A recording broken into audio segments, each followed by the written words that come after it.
Hello, I'm Councillor Samantha Burns, and welcome to this week's DUP Weekly Review.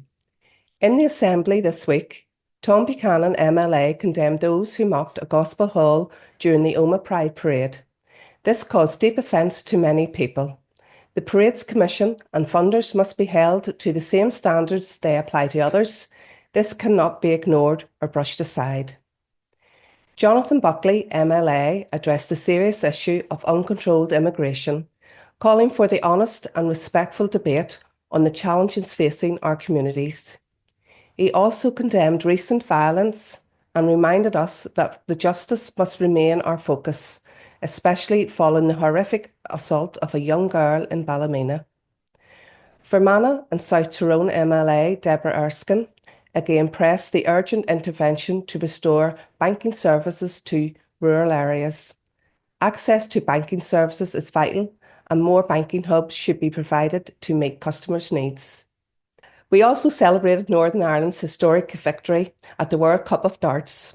Josh Rock and Darrell Gurney were victorious in Frankfurt, lifting the trophy for the first time. Philip Brett led the tributes to this incredible sporting success. Cheryl Brownlee MLA praised the royal landing celebrations in Carrickfergus, which welcomed thousands despite dreadful weather. The event was a proud display of local culture, tradition and Ulster Scots heritage. Peter Martin reflected on the growing tensions in the Middle East, condemning terrorism and supporting a peaceful two-state solution. He reaffirmed Israel's right to defend itself while calling for the return of hostages and an end to the bloodshed. Communities Minister Gordon Lyons launched a public consultation on the Executive's anti-poverty strategy, a practical, long-term approach focused on prevention, support and real pathways out of poverty. Gordon announced the latest round of the musical instruments for bands funding, with $750,000 earmarked for marching bands and other musical groups. At Westminster, Gavin Robinson took part in a Northern Ireland Affairs Committee session focused on ending violence against women and girls, and later gave evidence to the House of Lords Northern Ireland Scrutiny Committee on strengthening Northern Ireland's voice under the Windsor Framework. Carla Lockhart spoke against the further attempts to decriminalise abortion during Commons votes this week. DUP MPs all voted in opposition to these abhorrent changes to the law.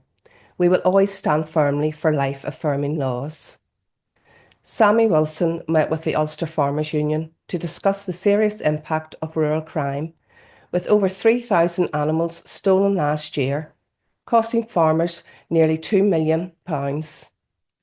Jim Shannon attended a parliamentary reception advocating for healthier diets through low sugar and salt alternatives, and later joined a meeting on tackling fraud and economic crime. Gregory Campbell, speaking in a Westminster Hall debate on energy, challenged the pace of which gas companies are passing on falling prices to consumers in Northern Ireland. And finally, all 5 of our MPs attended Friday's third reading stage of the Assisted Dying Bill, again standing firm in our belief that life is precious and should be protected. Thank you for watching, and we'll see you again next week.